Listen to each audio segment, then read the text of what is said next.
नमस्कार, स्वागत है आप सबका हमारे खास कार्यक्रम देश देशांतर में। मैं हूं कवीन सचान। ईरान ने अंतर्राष्ट्रीय अदालत में अमेरिका के खिलाफ शिकायत दर्ज कराई है। ईरान ने अंतर्राष्ट्रीय न्यायालय से अनुरोध किया है कि वो अमेरिका की ओर से ईरान पर एक तरफा लगाए गए प्रतिबंधों को तत्काल हटाए और ईरान को इससे होने वाले नुकसान का मुआवजा दे। ईरान की दलील है कि अमेरिका के पास ऐसे प्रतिबंधों को लागू करने का कोई अधिकार नहीं है। असल में जुलाई 2015 में ईरान और संयुक्त राष्ट्र रक्षा परिषद के 5 स्थायी सदस्यों और अमेरिका के बीच वियना में परमाणु करार हुआ, लेकिन अमेरिका के सत्ता परिवर्तन के बाद राष्ट्रपति डोनाल्ड ट्रंप ने ईरान करार से अमेरिका को अलग करते हुए 7 अगस्त 2018 को ईरान के खिलाफ कड़े एकपक्षीय प्रतिबंधों को लगाने का ऐलान कर दिया। हालांकि ये प्रतिबंध नवंबर से लागू होने हैं। समझेंगे अंतर्राष्ट्रीय कोर्ट में ईरान की एक कोशिश क्यों है, इसके पीछे की वजहें क्या हैं और अमेरिका को इससे क्या कुछ फर्क पड़ने जा रहा है। और अंतर्राष्ट्रीय न्यायालय में जब यह मामला पहुंचा है तो फिर ऐसे में यूरोपीय यूनियन या फिर जो दूसरे स्थायी सदस्य देश हैं उनका क्या नजरिया बदलेगा और इसका ईरान के अंदरूनी हालात और प्रतिबंधों पर क्या असर होगा। हमारे साथ 3 बेहद खास मेहमान हैं जिनके साथ हम चर्चा करेंगे। हमारे साथ डीपी श्रीवास्तव साहब हैं, पूर्व राजदूत हैं, आप ईरान में रहे हैं सर, बहुत बहुत स्वागत आपका। हमारे साथ मीरा शंकर हैं, पूर्व राजदूत, आप अमेरिका में रही हैं मैम, बहुत बहुत स्वागत आपका। Professor A K. पाशा हैं, centre for West Asian studies JNU से, बहुत बहुत स्वागत सर आपका। शुरुआत में करना चाहूँगा श्रीवास्तव सर आपसे, ईरान की एक कोशिश ICJ में मामले को ले जाने की और जो हियरिंग में दलील है कि 1995 की ट्रीटी ऑफ एमिटी उसके तहत अमेरिका के पास ये अधिकार नहीं है कि वो एक तरफा प्रतिबंध लगा दे, और जिस तरीके से 2015 के बाद उसने यू टर्न लिया है, उसकी ये कोशिश ICJ में जाने की क्या दर्शाती है, मोटिव क्या है? देखिए, इसके 2 पहलू हैं। एक तो कानूनी पहलू है जो अंतर्राष्ट्रीय कोर्ट में डिबेट होगा, और दूसरा राजनीतिक पहलू है क्योंकि वहाँ की सत्ता काफ़ी दबाव में है, ये अपनी जनता को दिखाने के लिए कुछ कर सकते हैं। राजनीतिक पहलू इसलिए क्योंकि अंतर्राष्ट्रीय कोर्ट के डिसीजंस जो हैं वो एनफोर्स नहीं किए जा सकते हैं, मगर इसका एक बड़ा लाभ तो है ही कि उसके जो जुडिशियल और जस्टिफिकेशन वो इस्टेब्लिश हो जाता है। जो कानूनी पहलू है उसमें 2 बातें हैं। एक तो मुख्य मुद्दा है कि वो अमेरिका की तरफ से जो प्रतिबंध लगाए गए हैं वो सही हैं या नहीं। ये इसकी चर्चा तो अब इंटरनेशनल कोर्ट में होगी, इसमें लंबा अरसा लगेगा। लेकिन एक दूसरा पहलू है वो ये कि इंटरनेशनल कोर्ट का ज्यूरिसडिक्शन इसमें है या नहीं, और वो चीज़ जो है ये ईरान ने ट्रीटी ऑफ एमिटी को उठा के, ये पुरानी ट्रीटी है लेकिन अभी भी वैलिड है, और इसमें एक डिस्प्यूट सेटलमेंट क्लॉज है जो इंटरनेशनल कोर्ट ऑफ जस्टिस को ज्यूरिसडिक्शन देता है। तो ये चीज़ सेटल हो जाएगी, और ये बड़ा इम्पॉर्टेंट पहलू है क्योंकि आप एक तरफ से देखें तो ना ही अमेरिका ने ना ही ईरान ने इंटरनेशनल कोर्ट ऑफ जस्टिस का कंपल्सरी ज्यूरिसडिक्शन एक्सेप्ट किया हुआ है। अमेरिका ने एक ज़माने में किया था, फिर विड्रॉ कर लिया था 86 में, इन्होंने किया ही नहीं। तो पहली चीज़ तो है वो ज्यूरिसडिक्शन स्टैब्लिश करना, इसके लिए वो डिस्प्यूट सेटलमेंट क्लॉज की कोशिश का यूज़ करेंगे, और ये बात पहले भी पिछले केसेस में मानी जा चुकी है, ये ट्रीटी वैध है। तो पहला कदम तो उनका आगे बढ़ जाएगा। जो मुख्य मुद्दा है कि प्रतिबंध कानूनी है या गैर कानूनी है, वो तो फिर बहस की बात होगी। वीर शंकर जी, अमेरिका के नज़रिए से, क्योंकि जब 1955 की ट्रीटी ऑफ एमिटी का जिक्र ईरान करता है और वह होता है, मुझे श्रीवास्तव साहब ने कहा कि असल में उस ट्रीटी के सहारे अमेरिका के उस पूरे जिसमें क्लॉज थे उनको इम्प्लीमेंट करने, और साथ ही साथ अमेरिका की आज की पोजीशनिंग, दोनों के तरीके से ईरान चैलेंज कर रहा है। अमेरिका पर इसका क्या प्रभाव आप देखती हैं, और अमेरिका के साथ साथ जब मामला कोर्ट में पहुंचा है उसके बाद क्या उसके जो सहयोगी देश हैं कहीं उन पर भी, उनकी दोस्ती पर कहीं कुछ डेंट पड़ सकता है इसके बाद? ऐसा है कि अमेरिका ने तो अंतर्राष्ट्रीय न्यायालय जो है उसका अधिकारी क्षेत्र माना ही नहीं है। और ये जब हुआ जब अंतर्राष्ट्रीय न्यायालय ने एक जजमेंट दिया था निकारागुआ के ऊपर कि जो अमेरिका निकारागुआ पे दबाव डाल रहा है वो ठीक नहीं है और वो कॉम्पेंसेशन दे। तो वो अमेरिका ने नहीं माना था और जब से अमेरिका उसके जो जजमेंट्स हैं उनको मानता नहीं है। ये है कि जो इंडिविजुअल ट्रीटीज़ होती हैं उनके बारे में वो अंतर्राष्ट्रीय न्यायालय में इंगेज किया है अमेरिका ने। जैसे मानिए कोई ट्रीटी हुई डिसआर्ममेंट पे या किसी चीज़ पे, उनको लेके अमेरिका ने इंगेज किया है। ख़ास तौर से death sentences, American death sentences जो हैं उनको लेके अंतर्राष्ट्रीय न्यायालय में अमेरिका ने अपना प्रस्ताव आगे रखा है। ऐसा नहीं है कि बिल्कुल उसमें भाग नहीं लिया। पर ये जो ईरान के साथ है, ये एक तरीके से ट्रीटी पता नहीं कहलाई जा सकती है। ये इसका नाम था joint comprehensive plan of action, JCPOA, और अमेरिका ने इसको ट्रीटी की तौर पे नहीं माना क्योंकि कांग्रेस में उस समय ओबामा के शासन को ये नहीं पता था कि वो कांग्रेस में पास होगी, रैटिफाई होगी कि नहीं। तो इस वजह से उन्होंने एक तरीका निकाला था जिससे ये ट्रीटी से थोड़ा कम है। दूसरा ये कि इस मामले में तो अमेरिका न्यायालय का अधिकार मानने से, मेरे ख्याल से तो मानने को तैयार नहीं होगा। पर ये है कि अमेरिका आइसोलेटेड है इस बात पे, क्योंकि जो और राज्य थे जिन्होंने इसमें भाग लिया था और जो इसके सिग्नेटरीज हैं, EU, यूरोपियन यूनियन, रूस, चीन, ये सब कहते हैं कि वो नहीं बाहर निकले हैं इस समझौते से और इस समझौते को मानते हैं। बल्कि यूरोपियन यूनियन ने तो एक ब्लॉकिंग रेजोल्यूशन या कानून पास किया है या दोबारा से लगाया है। पहले पास किया था क्यूबा के मामले में, अब दोबारा से इसको लागू किया है कि यूरोपियन कंपनीज अमेरिकन सैंक्शंस को नहीं मान सकती। पर बात ये है कि अमेरिका की आर्थिक शक्ति इतनी है कि कंपनीज अपने आप देखती हैं कि उनका फ़ायदा कहाँ है और नुकसान कहाँ है। तो इसके बावजूद कई यूरोपियन कंपनीज ऐसी हैं जिन्होंने अब ईरान में कुछ भी इंगेज करने से मना कर दिया। जैसे फ्रेंच की कंपनी है टोटाल, जो वो आर्थिक हितों को देख रही है कहीं ना कहीं सरकारों की वजह। तो दिक्कत ये पड़ती है कि कानून होने के बावजूद भी और ये ब्लॉकिंग रेजोल्यूशन होने के बावजूद भी किस हद तक यूरोप खड़ा रहेगा।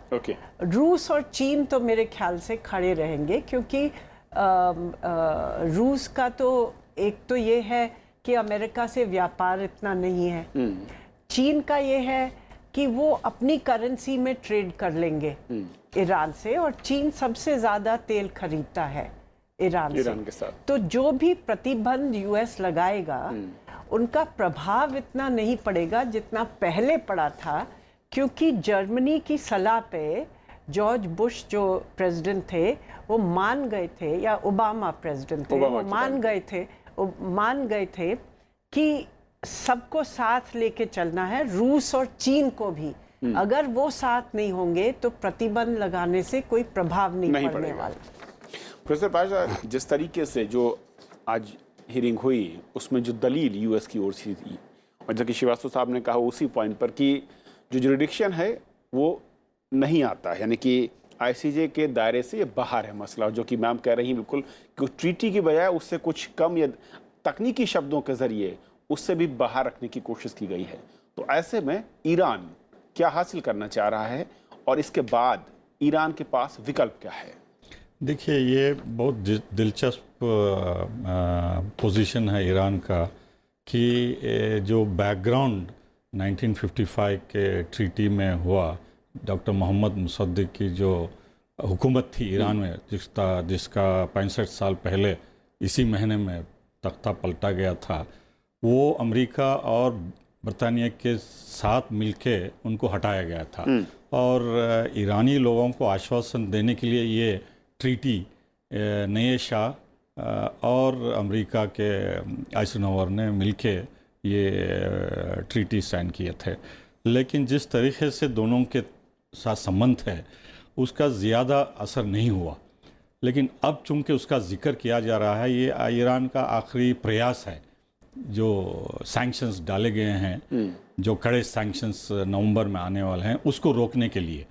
और मेरे ख्याल से इसका कोई ठोस नतीजा निकलने वाला नहीं है, क्योंकि इंटरनेशनल कोर्ट ऑफ जस्टिस इसको ये मान के शायद चलेगी कि जब से ईरानियन रेवोल्यूशन हुआ, वो पहले जो ट्रीटीज़ थे उसको अबैंडन कर दिए हैं, उसको छोड़ दिए हैं। कई ट्रीटीज़ ईरान ने दूसरे मुल्कों के साथ साइन किया था, मैं जिक्र करना नहीं चाहता क्योंकि बहुत सारे हैं। जी जी। तो ये सिर्फ उनका पोजीशन असरदार बनाने के लिए उन्होंने गए हैं हेग में।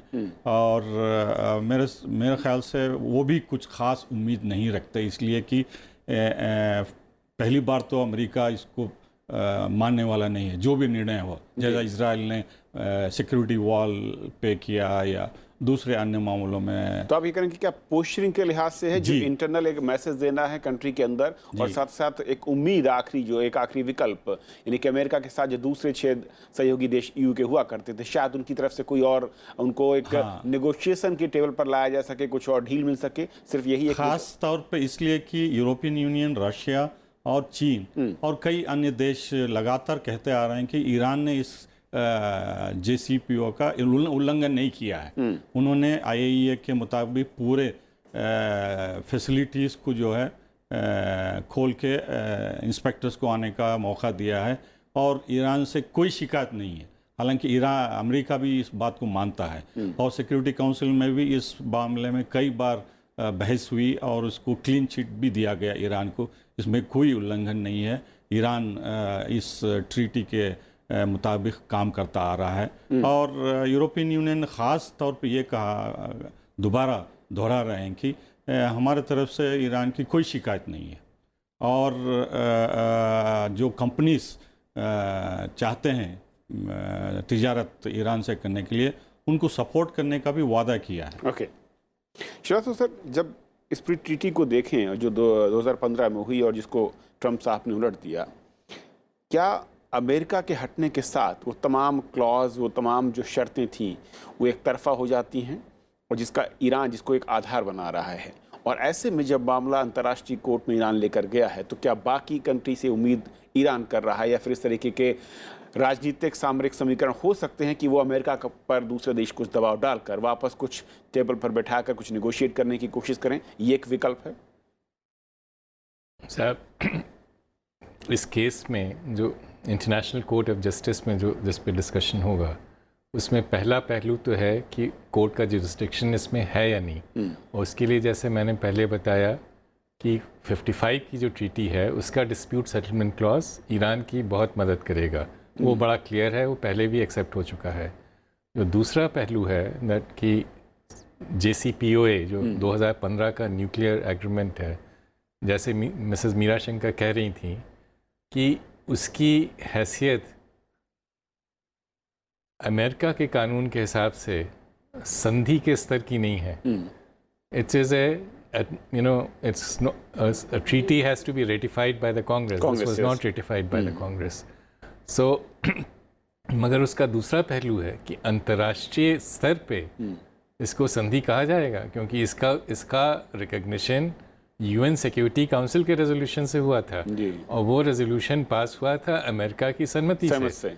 सो इसका जो अंतर्राष्ट्रीय स्तर है वो तो अपनी तरफ से बना ही रहेगा। लेकिन ये ज़रूर है कि इस प्रोसेस के एंड पे अगर ईरान केस जीत भी जाता है तो उसका एनफोर्समेंट नहीं हो सकता है। ईरान प्रोविजनल मेजर्स मांग रहा है कि ये जो सैंक्शंस है ये सस्पेंड कर दिए जाएं, ये नहीं होगा ना। मैं आपको एक दिलचस्प बात बताऊं। आज अभी मुसाद्दिक की प्राइम मिनिस्टर मुसाद्दिक के ज़माने की बात हुई। उस समय यूके ने, ग्रेट ब्रिटेन ने, बरतानिया सरकार ने इंटरनेशनल कोर्ट ऑफ जस्टिस में ईरान के ख़िलाफ़ मुकदमा दायर किया था, और वो प्रोविजनल मेजर्स का एनफोर्समेंट का इशू सिक्योरिटी काउंसिल में आया, और सिक्योरिटी काउंसिल में उस समय हिंदुस्तान मेंबर था, और हिंदुस्तान ने ईरान की मदद की। सो अलग अलग मुल्कों के, ईरान के भी इस संबंध में जो विचार रहे हैं वो बदलते रहे हैं। वो खुद उसके लिए गए उस जिस समय उन्होंने उसको इन्वोक किया था, और वो उस समय उन्होंने प्रोविजनल मेजर्स नहीं माना, और अब वो जा रहे हैं कि साहब हमें आपकी शरण चाहिए और आपका कोर्ट की मदद ज़रूरत है। चाहिए। पार्षद सर, एक और चीज़ जो जिस तरीके से ईरान के अंदरूनी हालात दिख रहे हैं, आर्थिक मोर्चे पर हालात गहराते दिख रहे हैं, और पहले एक मंत्री अब एक और मंत्री जिनके बारे में खबर आ रही है, क्या ये माना जाए कि हालात ज़्यादा बदतर हैं इसलिए पोस्चरिंग हो रही है और ज़्यादा एग्रेसिव कदम दिखाने की कोशिश है जनता को साथ खड़ा रखने के लिए, या फिर कहीं दूसरे जो मैं कहूँ कि दीर्घकालिक के लॉन्ग टर्म बड़े स्टेप हो सकते हैं उसकी तरफ ईरान बढ़ने की कोशिश कर रहा है? नहीं, इसमें कोई शक नहीं है कि आर्थिक स्थिति धीरे धीरे ख़राब होती जा रही है। जैसा कि पिछले 4-5 हफ्तों में कई ईरानी शहरों में मुजाहरे हुए, डेमोन्स्ट्रेशंस हुए। ये जो रियाल उनका जो भाव गिरा है, आधे से ज़्यादा गिर गया है, और जो कीमतें बढ़ी हैं, और कई सारे आर्थिक प्रॉब्लम्स जो ईरान के सामने हैं, वो इस शक को लेके जा रहे हैं कि सैंक्शंस का असर काफ़ी भयानक होगा, जो कि पहले सैंक्शन से ज़्यादा होगा। तो अब जो मजलिस में जो 2-3 दिनों से जो बहस हो रही है, जिसके कारण वहाँ के इकोनॉमी मिनिस्टर को रिज़ाइन करना पड़ा, दूसरी बार रूहानी के मिनिस्टर को निकाला गया है, तो काफ़ी संगीन मामला है वहाँ।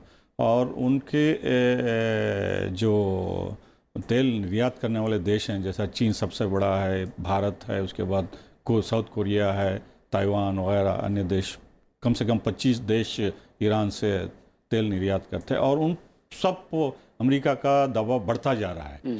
और माइक पॉम्पे जो सेक्रेटरी ऑफ स्टेट हैं, उन्होंने साफ जाहिर किया है कि हमारा सिर्फ ये न्यूक्लियर एक्शन प्लान के साथ ही रीनेगोशिएट करने का इरादा नहीं है, लेकिन ईरान के अन्य मामले, चाहे वो इराक में हो, सीरिया में हो, यमन में हो, जहाँ भी वो इंटरवेंशन कर रहा है, उसको भी लेके हमें ईरान का बदलाव देखना चाहते हैं, और मिसाइल डेवलपमेंट जो मिलिट्री कैपेबिलिटी है उसको भी कम करना चाहते हैं। हालांकि प्रेसिडेंट ट्रंप उन्होंने साफ कहा कि हम बातचीत करने के लिए तैयार हैं, कभी भी कहीं भी, जिस तरीके से उन्होंने नॉर्थ कोरिया के साथ किया चाहते हैं। और यूरोपियन यूनियन भी चाहता है कि ये दूसरे मामले, फ्रांस ख़ास तौर पे दूसरे मामले जो अमेरिका उठाया है अरब क्षेत्रों में मदाखलत करने का, उस पर भी बातचीत हो। लेकिन मेरे ख़्याल से ईरान ये जो हुकूमत है, मुल्ला की, आयतुल्ला की हुकूमत, वो बातचीत करने के लिए तैयार नहीं होगी। हालांकि कुछ सिग्नल्स ओमान के ज़रिए से उभर के आ रहे हैं कि ओमान दोबारा प्रयास कर रहा है दोनों में मीडिएशन करने का। लेकिन साफ तौर से ये मुद्दा उभर के आ रहा है कि अमेरिका जो है ये सब प्रीटेक्स्ट लेके रेजिम चेंज, वहाँ उनका तख्ता पलटने की जो 65 साल पहले उन्होंने सक्सेसफुली किया था, उसी को दोबारा रिपीट करना चाहते हैं। लेकिन मीरा शंकर जी, जिस तरीके से संकेत हैं, कुछ जानकार ये भी कहते हैं कि ईरान ने इसको सही से टैकल नहीं किया। जिस एग्रेसिव शब्दों के साथ ईरान ने जवाब दिया अमेरिका के उस कदम का, वहाँ पर नेगोशिएट करने की कोशिश की बजाय वो टकराव के रास्ते पर बढ़े। क्या वाकई ये सच है? ईरान जो है वो हमेशा ये दिखाना चाहता है कि वो किसी के दबाव में आके बातचीत नहीं करता। ये तो एक खास ईरानियन ट्रेट है।